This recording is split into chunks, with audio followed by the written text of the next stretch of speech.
All right, today we're going to talk about Marvels. Marvels by Kurt Busiek and Alex Ross.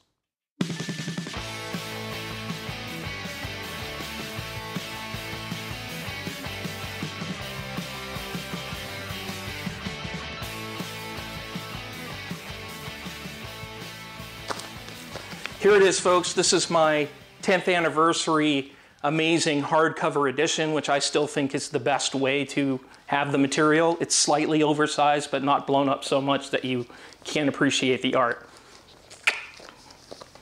So, why did I start reading Marvels? Because I'm reading this book, Five Came Back. This is a book about all the famous directors in Hollywood who went and fought in World War II and documented the war, something that was just had never happened before and hasn't happened since. And it's an amazing book, but it's kind of a book that looks back, and so it sort of reminded me of Marvels. And when talking about Marvels, you have to remember it was 1994. And you have to remember what utter shit was on the racks at the time. I mean, stuff was awful. Mainly what you had on the racks was chromium covers and variant covers and just crossovers and all that kind of stuff ad nauseum. People were tired. And then into that marketplace came this completely alien product, which was Marvels. And I think what I really love about Marvels is it works for all the reasons that it shouldn't work.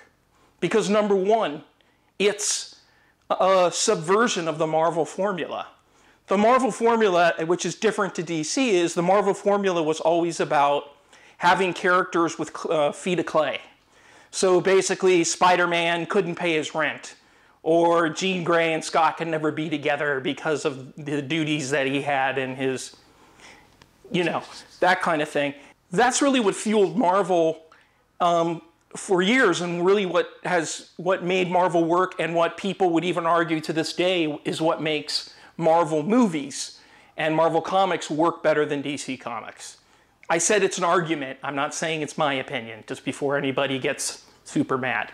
But it is a subversion of the formula in what way? Well, it's a book that is about perspective rather than present. It's a book about looking back rather than being in the moment. And you look at, and then basically, when you see superheroes in this book, you see them as an observer, because the main character in the book is Phil Sheldon, who is a photographer for the Daily Bugle, and the book starts in the 1940s, and basically goes through each era of the Marvel Universe. And during that time, J. Jonah Jameson is just a cub reporter. He's not the head of the Daily Bugle yet, but he's saying he will be. There's all sorts of nice little touches like that. But basically, you have Phil Sheldon reflecting on his life and reflecting on what it's like to live in a world with these Marvels in them, with these superhuman beings. And at that time, it's the Human Torch, the Submariner, eventually Captain America. And Phil Sheldon is kind of feeling insignificant and small. And what's kind of interesting about that, to get back to the Five Came Back, is people during World War II and the time leading up to World War II were also feeling small and sort of swallowed up by the world that was approaching.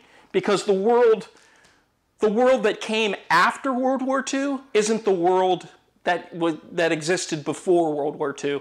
And what I really liked about Marvels, and linking into this book, Five Came Back, is how that sense of doubt and that sense of being overwhelmed, but at the same time being completely excited about the future, permeates the entire book. So, and that's just the first chapter. And in the book, eventually went on to win the Eisner for Best Limited Series, Best Painter. Yeah, and that's the other thing, the art. there's a lot of people who have a lot of feelings about Alex Ross, but there was a time before Alex Ross and a time, I mean, once Alex Ross came onto the scene, comics were never the same. And I wouldn't say, I think a lot of people make the mistake and say it's photorealistic art. I don't think it is. I think it's Norman Rockwellistic art. It's idealized and kind of realistic, but with just a little tinge of like a shine to it that makes it a little bit more than something that's strictly photorealistic. And Alex Ross, this is where he got his start. After this, he'd go on to do Kingdom Come. Kurt Busiek would go on to write Astro City and a million other things. But it was Marvel's where they first came together.